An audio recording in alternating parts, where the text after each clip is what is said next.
Hey guys, Skylatron here at PAX Prime 2014, and we are talking to Jimmy about H1Z1. Why don't you tell us a little bit about what you do?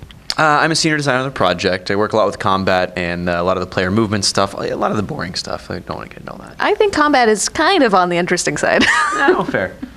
All right, so we're just coming off the heels of SOE Live, where you kind of demoed it publicly for the first time, right? Yeah. How was your feedback for that? It was fantastic. We heard a lot of really great feedback from people who were brand new to the idea of the game and people who were familiar with it, which is a good mix to get.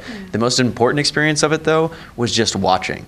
Because people can tell us things all day, and it's great to hear the feedback, but watching what players were doing was the best learning experience we could have. You get 85 people on there playing right in a row, we can really watch what's happening. So have you made any changes in the direction of some things that you're doing with the game after seeing people play it? Yes, we removed the axe instantly. The second I got back to the office after watching SOE Live, it was like, we're taking the axe out. And everyone's kind of like, yeah, okay. They're still in the game, but you don't start with it anymore. And that was a really big change for us. If you're not starting with the axe, what do you see progression being like when someone first gets in the game? It's actually more open-ended.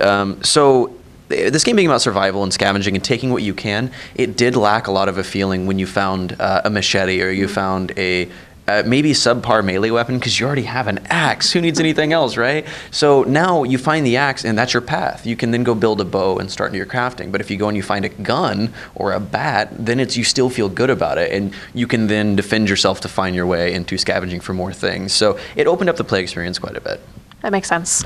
How do you feel about the number of players that you're having in the world right now? I just played it. I ran around a little bit. I know that there are people at the convention playing it right now, and I didn't see anybody yet. So how do you feel about like world populations at this point? Well, there's four other people, I think. Four other stations. All? Yeah.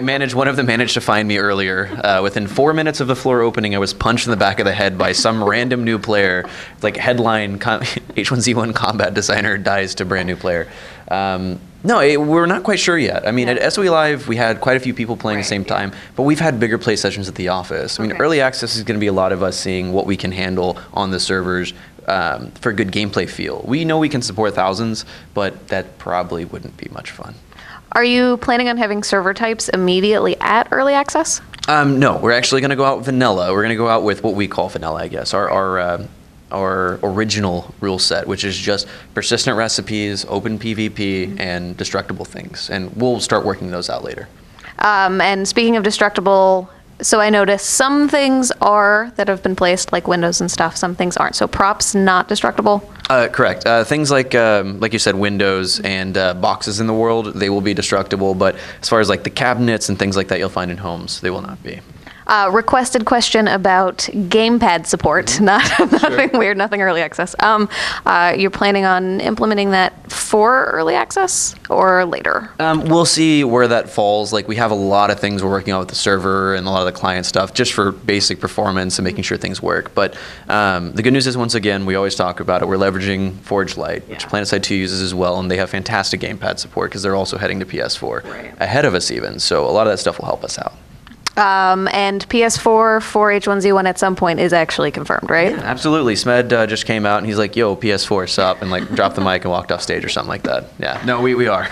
And if people want to find more news about H1Z1, what should they hit up? Our H1Z1, the subreddit, and then H1Z1.com, and follow us on Twitter. Actually, we'd probably drive our PR staff crazy. She's like right over there, because we just tweet random things, and so it's kind of fun to have those conversations just candidly with people at that moment. So it's a lot of fun. Yeah, definitely one of the best open development cycles.